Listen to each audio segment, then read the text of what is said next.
അതെ, കുത്തിയിരിപ്പ് സത്യാഗ്രഹം നടത്താനല്ല ഞാനിവിടെ വന്നത്. എന്റെ സമയത്തിന് എനിക്ക് വിലയുണ്ട്. എന്തിനാ ഇപ്പൊ എന്നെ കൊണ്ട് വിളിപ്പിച്ചത്? ഇത്രയിടം വന്നിട്ട് സ്വന്തം ഏട്ടനെയോ കണ്ടില്ല. ദേവിയെങ്കിലും ഒന്ന് കയറി കണ്ടൂടെ? രശീത് വെച്ച് പുണ്യം വിൽക്കുന്ന ഏർപ്പാട് എനിക്ക് ഇഷ്ടമല്ല.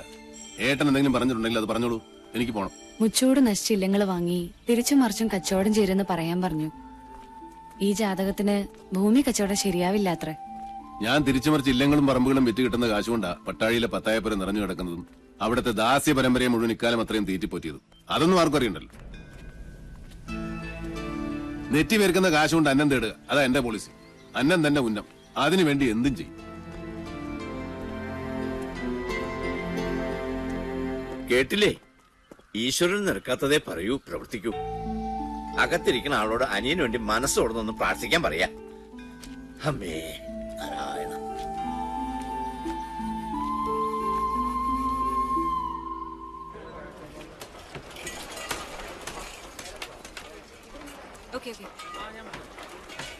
സർ, കൊച്ചിയിൽ നിന്ന് കാസിനോ ജോയ് മനയുടെ കാര്യം എന്തായെന്ന് വിളിച്ചു ചോദിച്ചു. ഏത് മന? നെല്ലൂർ മന. നമസ്കാരം സാറേ, ഇത് ഞാനാ ഉണ്ണി സാറ്. എന്നോട് ക്ഷമിക്കണം, നിങ്ങൾ പറഞ്ഞ സമയത്ത് എനിക്ക് അങ്ങോട്ട് എത്തിപ്പെടാൻ പറ്റിയില്ല. കഴിഞ്ഞ ആഴ്ച മുഴുവൻ അട്ടപ്പാടിയിലായിരുന്നേ. ഒരു ഇഞ്ചിത്തോട്ടത്തിന്റെ കച്ചവടം ഉണ്ടായിരുന്നു. എന്റെ ആക്രാന്തം കൊണ്ടാവും കാര്യം അങ്ങോട്ട് നടന്നില്ല. അഖിലാണ്ട കോടി ബ്രഹ്മാണ്ട നായകനാണ് സത്യം. നിങ്ങളാ മന വാങ്ങിച്ചില്ലെങ്കിൽ എന്റെ കുടുംബം കഷ്ടത്തിലാവൂട്ടോ. നീ ആരാ? ആര്? തൃപ്രയർപ്പനോ? അയ്യോ, എടപ്പാൾ ഗിരീശൻ, മൂന്നാമൻ, ദല്ലാൽ. നീയൊക്കെ ആരാന്ന് നിന്റെയൊക്കെ വിചാരം? അയ്യോ, ഞാനൊരു പാവം. നെല്ലൂർ മനയിലെ ഏത് കാരണവരോടാ നിങ്ങൾ അത് വിൽക്കാൻ സമ്മതം വാങ്ങിച്ചത്? വെറുതെ എന്റെ റേഞ്ചിലൊക്കെ വരല്ലേ ഗിരീശ. ഞാൻ പരിധി വിട്ടാ നിന്റെയൊക്കെ സിഗ്നല് പോകും കേട്ടോ. മൂന്നാം മാ എവിടെ? നെല്ലൂർ മനയുടെ പ്രമാണം. സാർ, എന്താ? അവിടെ പാമ്പ്. പാമ്പോ? എവിടെ? അയ്യോ, അപ്പുറത്ത് മുറ്റത്ത് സാർ. നിന്റെ ആദിശേഷാ. നായിന്റെ മോനെ, നിന്റെ തല എപ്പോഴേ പാമ്പിന്റെ വായി കേറി കഴിഞ്ഞിരിക്കുന്നു. കരിനീലിച്ച് കിടക്കാൻ സമയമായടാ നിനക്ക്.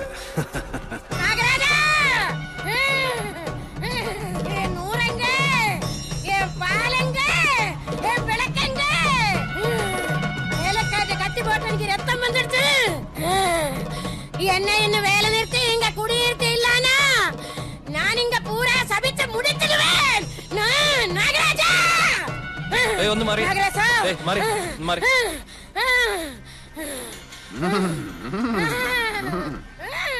രക്തം പൊടിഞ്ഞോ? എന്നെ കളിയാക്കാനോ? അനുഭവിക്കുന്നേ. പണ്ട് മുതലുള്ള നാട്ടുനടപ്പ് അതല്ലേ. ചെറുമി പുല്ലരിയാൻ കാട്ടിൽ കയറുന്നു, അരിവാള് കൊണ്ട് കല്ല് പൊട്ടുന്നു, കല്ലിൽ ചോര വരുന്നു, പിന്നെ ചൈതന്യം പ്രശ്നം. ജമീലെ, നിർത്തിക്കോ നിന്റെ തോന്നല്. കള്ളി. ജമീലയോ? പിന്നല്ലാതെ. കഴിഞ്ഞ ആഴ്ച വരെ അവള് ജമീലയായിരുന്നു. പിന്നെ മുരുകനെ കെട്ടി ശിവഗംഗയായി. അടുത്ത ആഴ്ച ഇവിടെ ആന്റണിയെ കെട്ടി കുഞ്ഞുമേരിയാവും. ഒരു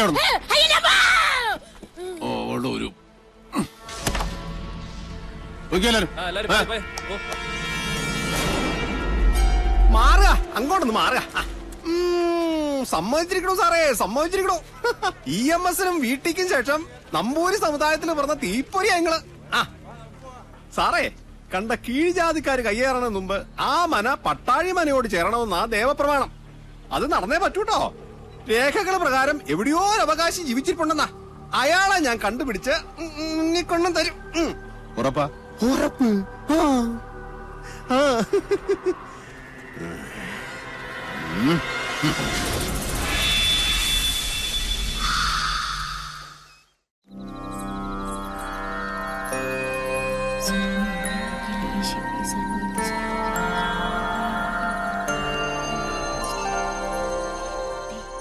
അമ്മ കഥ പറയുന്നുണ്ടോ ഇല്ലേ?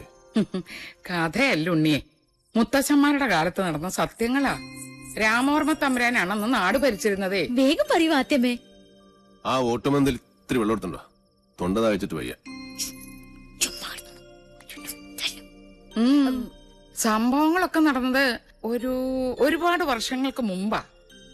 അന്ന് ഈ ചെമ്പ്ര ഒരു പുണ്യഭൂമി ആയിരുന്നു കേട്ടോ.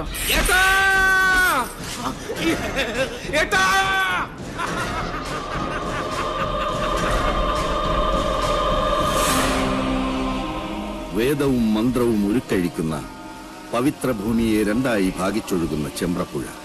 പുഴയ്ക്കക്കരയും ഇക്കരയും രണ്ടില്ലങ്ങൾ. ഒന്ന് മണിയങ്കോട്ടില്ലവും മറ്റൊന്ന് നെല്ലൂർ മനയും. ശരിക്കു പറഞ്ഞാൽ അനേകം ശിഷ്യ പരമ്പരകളുള്ള 2 ഗുരുകുലങ്ങൾ.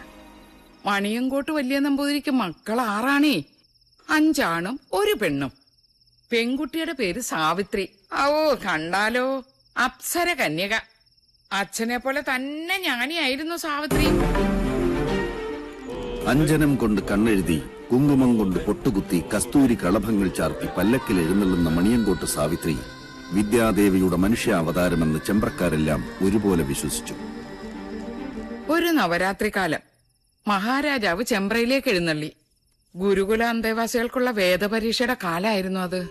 എന്നിട്ട് പോകുന്നുണ്ടോ നീ? പറയാത്തമ്മേ, എനിക്ക് കേക്കണം. 2 ഗുരുകുലവും അപ്പുറവും ഇപ്പുറവും നിന്ന് ചോദ്യങ്ങൾ, തർക്കങ്ങൾ, ബുദ്ധിയുടെ മാറ്റൊരയ്ക്കൽ. മണിയങ്കോട്ട് ഗുരുകുല ഒരടി മുന്നിൽ. ആരാ അവിടുത്തെ നായിക? സാവിത്രി.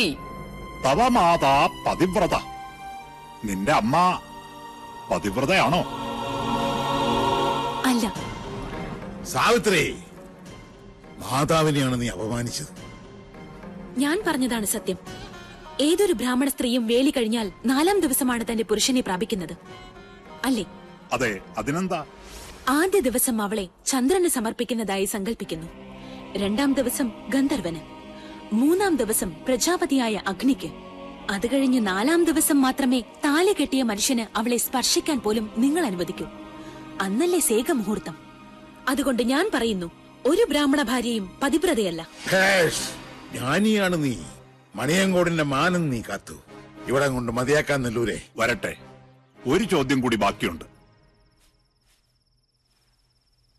സാവിത്രിയെ പരാജയപ്പെടുത്തിയാൽ മണിയങ്കോട്ട് ഗുരുകുലം വീഴുന്ന് നെല്ലൂർ കാർന്നോര് നിരീക്ഷിച്ചു. പേരക്കുട്ടിയുടെ പ്രായമുള്ള ആ ജ്ഞാനദേവതയോട് കാർന്നോര് ചോദിക്കാൻ പാടില്ലാത്ത ഒരു ചോദ്യം അങ്ങോട്ട് ചോദിച്ചേ. പഞ്ചേന്ദ്രിയങ്ങളെ ത്രസിപ്പിക്കുന്ന രസങ്ങളിൽ ഏറ്റവും വലിയ രസം ഏത്? മണിയൻകുട്ടി സാവിത്രി എന്തുത്തര പറഞ്ഞേ?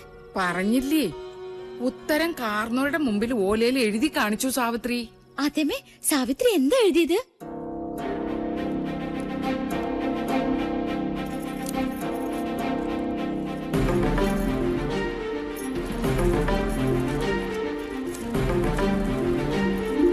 കാമരസം. സ്വന്തം തലയിലെഴുത്ത സാവിത്രി തിരുത്തി എഴുതിയത്. പുരുഷനെ അറിയാത്ത കന്യക കാമരസം എന്നെഴുതിയാലുള്ള സ്ഥിതി എന്താ? കന്യകയായി നിനക്കെങ്ങനെ അതറിയാൻ കഴിഞ്ഞു എന്നായി നെല്ലൂർ കാരണവർ. എല്ലാറ്റിനും സാക്ഷിയായ നാടുവാഴി സാവിത്രിക്ക് ജാതിഭ്രഷ്ട് കൽപ്പിച്ചു. ഒടുക്കം സ്വന്തം അച്ഛന് മകളെ പടിയടച്ച് പിണ്ടം വയ്ക്കേണ്ടി വന്നു. വ്യസനം സഹിക്കവയ്യാതെ സാവിത്രിയുടെ അമ്മ പുഴയിൽ ചാടി മരിച്ചു. നാട് മുഴുവൻ ഒരഭയത്തിനായി അലഞ്ഞു നടന്നു സാവിത്രി. ഒരു ദിവസം നെല്ലൂർ മനയുടെ പടിപ്പുര തുറന്ന് സാവിത്രി വന്നു. തനിക്ക് ഈ ഗതി വരുത്തിയ നെല്ലൂർക്കാരനവരെ മനം നൊന്ത് ശപിച്ച് സാവിത്രി മനയിലെ തുളസിത്തറയിൽ തലതല്ലി മരിച്ചു.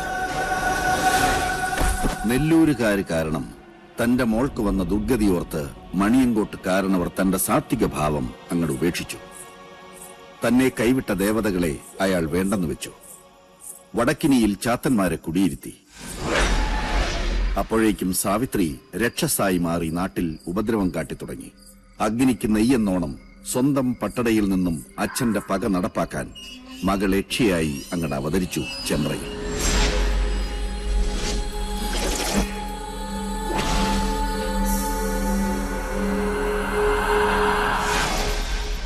സാവിത്രിയുടെ രക്തം വീണ തന്റെ മനയിൽ അനർത്ഥങ്ങൾ പ്രതീക്ഷിച്ച നെല്ലൂർ കാരണവർ ഉളിയന്നൂർ തച്ചനെ വരുത്തി പുതിയ ഒരു എട്ടുകെട്ട് പണിയിച്ചു.